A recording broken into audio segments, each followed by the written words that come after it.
saya bersama dengan Pak Wayan Puspanegara. Saya sebut tokoh karena memang Pak Wayan Puspanegara atau Pak Puspe atau Pak Wayan, boleh panggil macam-macam. Bebas ya. Salah satu diantaranya adalah di industri pariwisata. Tapi tidak hanya di situ, juga pasti di dunia lain. Pernah menjadi anggota DPRD Badung ya? Dua periode. Iya. Jeda di 5 tahun terakhir. Iya, jeda di 5 tahun. Entah bagaimana ceritanya kok maju lagi nih. Itu yang menarik. Ini saya melihat juga menarik karena punya beberapa keistimewaan. Tapi tidak banyak atau belum banyak diungkap gitu, ya. Karena itu saya ingin kilas balik.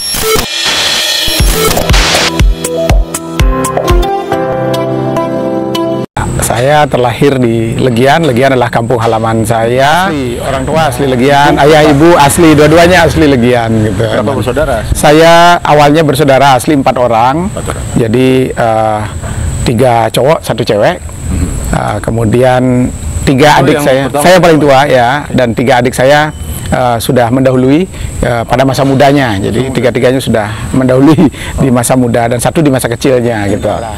Waktu itu rumah saya adalah rumah pribadi yang disulap gitu menjadi tempat homestay, akomodasi wisata atau jadi homestay. Dan rumah pribadi waktu itu langsung dijadikan homestay gitu dan didesain oleh wisatawan itu sendiri.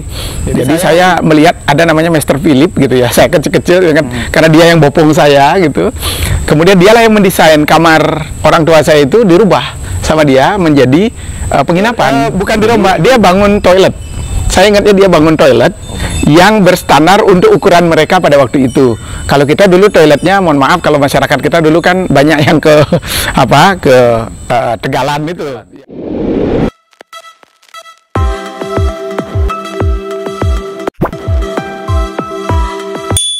Hai Smart Netizen dan Pasar TV Channel. Saya bersama dengan Pak Wayan Puspanegara.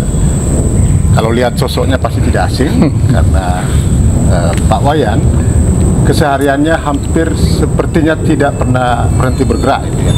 Selalu kelihatan ada di mana-mana, apalagi sekarang dunia media sosial gampang kita memonitor pergerakan para tokoh gitu. Saya sebut tokoh karena memang Pak Wayan Puspanegara atau Pak Puspe atau Pak Wayan, boleh panggil macam-macam. Bebas ya. Ini adalah seorang tokoh, memang tokoh yang memang dikenal di berbagai simpul ya. Salah satu diantaranya adalah di industri pariwisata. Tapi tidak hanya di situ, juga pasti di dunia lain ya. Bisnis, ekonomi pasti. Di politik apalagi, karena Pak Puspe pernah menjadi anggota DPRD Badung ya. Dua periode. Iya.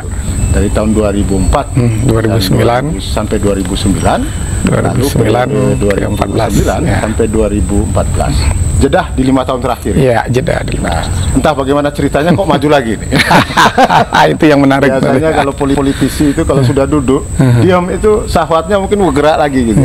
Nanti kita tanyakan Pak Puspe.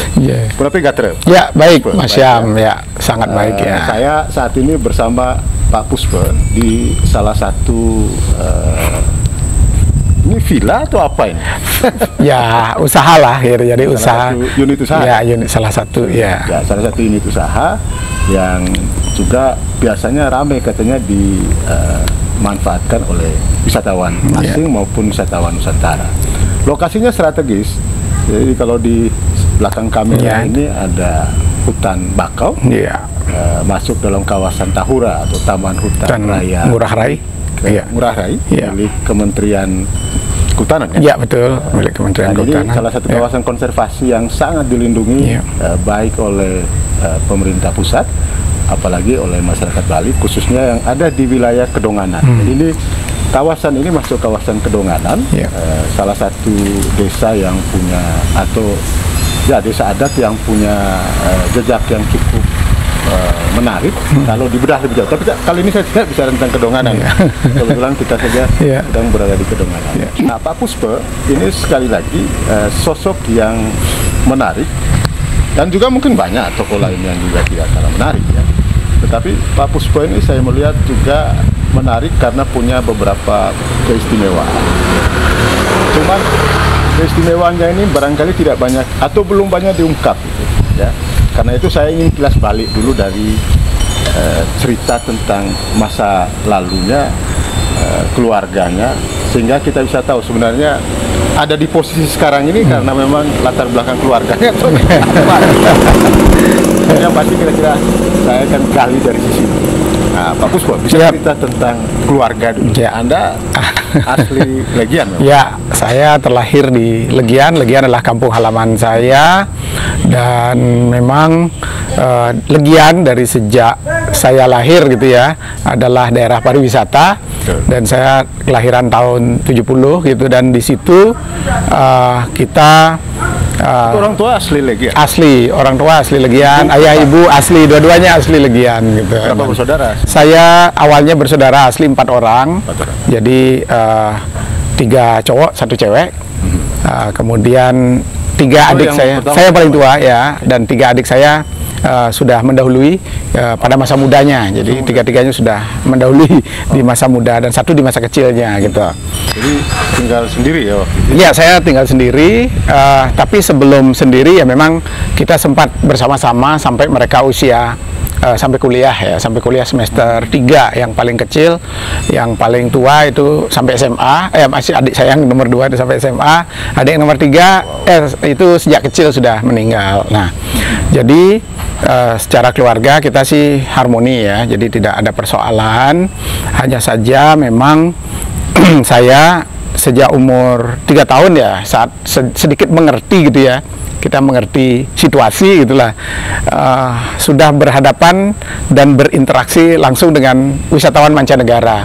Waktu itu rumah saya adalah rumah pribadi yang disulap gitu menjadi tempat homestay, akomodasi wisata atau jadi homestay karena kebutuhan waktu itu. Jadi waktu itu banyak wisatawan. Kuta waktu itu memang belum banyak tempat akomodasi. Iya, belum banyak. Ya, belum banyak hotel. Yang ada kan di Denpasar ada Natur, Ina Natur. Kemudian di Kuta sudah ada Ina Bicin. Kemudian ada Samudra, Hotel Samudra.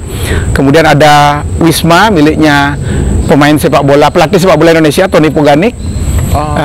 Dan ada Legian Beach Hotel yang saya lihat tidak banyak ada hotel, tidak banyak ada penginapan atau homestay, dan rumah pribadi waktu itu langsung dijadikan homestay gitu, dan didesain oleh wisatawan itu sendiri. Jadi saya waktu itu saya umur 3 tahun melihat. Jadi wisatawan datang atau mereka sendiri yang mendesain? Mereka mendesain karena setelah pernah datang lagi gitu ya. Jadi repeater guest ya, sudah jadi repeater. Dan yang unik di situ adalah wisatawan yang banyak pada itu bukan wisatawan Australia seperti sekarang, wisatawan Amerika. Jadi saya melihat ada namanya Mr. Philip gitu ya. Saya kecil-kecil kan, karena dia yang bopong saya gitu. Kemudian dialah yang mendesain kamar orang tua saya itu dirubah sama dia menjadi penginapan. Jadi waktu itu arsitektur bangunan rumah masih kita kan punya ampik ya, balai daje, balai delon, dapur, dan sedikit rumah seperti wantilan. Saya ingat rumahnya seperti itu. Tapi dirombak nggak? Bukan dirombak, dia bangun toilet. Saya ingatnya dia bangun toilet yang berstandar untuk ukuran mereka pada waktu itu. Kalau kita dulu toiletnya, mohon maaf kalau masyarakat kita dulu kan banyak yang ke Tegalan itu. Ya waktu itu Kuta, Legian semuanya ini masih Tegalan gitu. Nah akhirnya dibangunkan toilet, kemudian kamarnya itu ganti kasurnya sesuai ukuran dia gitu, karena ukuran dia kan panjang gitu ya. Jadi kamar memang tidur ya? Kamar tidur. Dia sulap untuk kepentingannya dia. Gitu. Ya, standarnya dia, tapi meskipun tidak maksimal, tapi cukup untuk dia ketika datang lagi ke Bali atau ke Kuta, Legian dan Seminyak gitu, dia bisa nyaman untuk tidur gitu, karena kesehariannya. Puspa dan keluarga di mana tidur? Ya, itulah. Kamar itu kan cukup gitulah, kamar itu cukup. Jadi ada 1 kamar yang memang digunakan untuk wisatawan. 1 kamar awalnya gitu, awalnya 1 kamar digunakan untuk wisatawan. Nah kemudian kita tidak pernah menyangka wisatawan itu kok terus rame, dia punya teman, jadi antar teman ke teman, kalau kita istilahkan ya pergerakan wisatawan itu dulu dari mulut ke mulut gitu ya. Nah sehingga belum promosi seperti nggak ada promosi, belum ada media sosial yang kamera pun waktu itu saya lihat masih ada kamera kayu yang dibawa diputer-puter gitu, dan mereka length of stay-nya cukup lama, bisa 3 bulan, bisa malah lebih, karena mungkin aturan visa atau apa waktu itu masih belum begitu fix ya. Dan yang saya pasti ingat juga uniknya wisatawan itu dia kebun taman di rumah kita kan relatif, kalau zaman dulu kita nggak begitu nggak begitu ngatur taman rumah. Jadi dia masuk ke Tegalan mencari tanaman-tanaman lokal, dia bawa ke rumah, dia tanam. Nah, jadi dia tanam, dia hias rumah kita gitu lah, syukur begitu.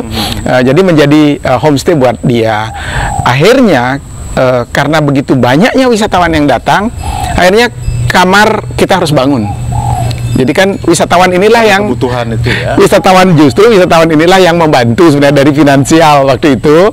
Jadi dia meminta kita membangun 4 kamar kalau tidak salah. Waktu saya sudah kelas 5 SD, mulai lebih mengerti. Ya, di kelas 5 SD, kelas 4 atau kelas 3 itu sudah mulai mengerti. Jadi dibangunlah 4 unit kamar kalau saya lihat. Dari 4 unit kamar, kemudian nama terus akhirnya menjadi 20 gitu. Nama akhirnya sampai jadi 60 untuk homestay. Jadi saya mengenal wisatawan mengenal wisatawan itu sejak tahun 7 paling persisnya, yaitu saya ingat itu 74 75 saya sudah berinteraksi dengan wisatawan. Itu usia saya masih mereka 4 tahun 5 tahun. Kan pasti kesulitan berbahasa Indonesia. Bahasa tubuh yang paling banyak digunakan. Bahasa tubuh, tetapi orang tua saya ngerti bahasa Inggris rupanya gitu. Orang tua saya bisa berbahasa Inggris sehingga komunikasinya natif dengan wisatawan dengan bule ini berjalan dengan baik. Dan waktu itu kita sudah menikmati mata uang asing gitu ya. Dolar itu sudah mulai bertebaran di mana-mana dan masyarakat sudah mulai tidak asing dengan mata uang. Zaman itu asing. Belum ada money changer mungkin ya. Betul, tidak ada money changers, makanya ada istilah $1 turangda. Pernah nggak dengar bahasa itu? $1 turangda. Jadi karena pada pedagang acung itu dulu banyak pedagang acung, dia jualan bawa tapel rangda untuk dijual, karena dulu nggak ada souvenir apa-apa yang ada kan tapel rangda gitu ya. Itu dijual, satu tapel itu $1 dapat 2 gitu. Nah, tapel itu artinya topeng. Iya, tapel itu artinya topeng. Belum lagi kita masa-masa kecil ya. Saya masa SD itu menjual postcard karena wisatawan di pantai, di seluruh wilayah Legian. Kita jalan kaki pulang sekolah, kita jualan postcard. Kemudian postcard dibikin di mana? Postcard kita ada yang supply karena saya kan ada penginapan. Jadi ada pihak supplier dari post office atau tukang kantor pos menaruhnya. Jadi karena kebutuhan waktu itu, kebutuhan surat menyurat buat wisatawan itu kan masih sangat tinggi gitu ya. Dan postcard menjadi kebutuhan penting ketika dia ingin mengabarkan dengan cepat apa yang dia dapatkan di sini, termasuk foto-foto keindahan alam, budaya, itu kan ada di postcard itu sendiri. Jadi kita juga jual postcard. Waktu itu harga postcardnya ya Rp15 ya. Rp15? Iya, Rp15. Kita jual biasanya dengan harga Rp25 atau Rp50 kepada wisatawan. Dan masa kecil saya lebih banyak berinteraksi memang dengan wisatawan, sehingga kita diajarkan untuk learning by doing gitu ya. Berbahasa Inggris learning by doing, sehingga kita otomatis bisa dalam kapasitas terbatas pada komunikasi interaksi sosial gitu ya. Ya, dan ini memang sangat unik dan menarik, dan banyak teman-teman masa kecil saya juga kita jualan postcard karena ada pertunjukan Ramayana, pertunjukan Sang Hyang Jaran, kita jual tiketnya juga kepada wisatawan, dan kita dapat istilahnya tippings dari desa adat, kemudian dari Banjar yang menyelenggarakan kegiatan itu sangat. Artinya di usia yang masih belia zaman itu justru sudah megang dolar ya? Kita sudah mengenal mata uang itu. Dolar Amerika kita sudah kenal sejak tahun 74-75, saya sudah melihatnya, dan kita sudah bisa nyimpennya juga gitu. Memang kursnya kita nggak ngerti kurs, yang kita tahu adalah uang itu bermakna, terutama koinnya itu banyak yang buru karena koin yang sekian sen gitu ya, itu bagus kita koleksi karena unik bentuknya, tidak seperti uang rupiah gitu ya. Tapi sekolah tidak terganggu? Sekolah sama sekali tidak terganggu, karena kita sepulang sekolah ya mengerjakan itu. Jadi kita ada jualan postcard sepulang sekolah gitu. Nah, terus di luar itu kita tetap ya pasti membantu orang tua dalam melayani wisatawan gitu, karena orang tua saya ada penginapan, kemudian ada restorannya. Jangan lupa subscribe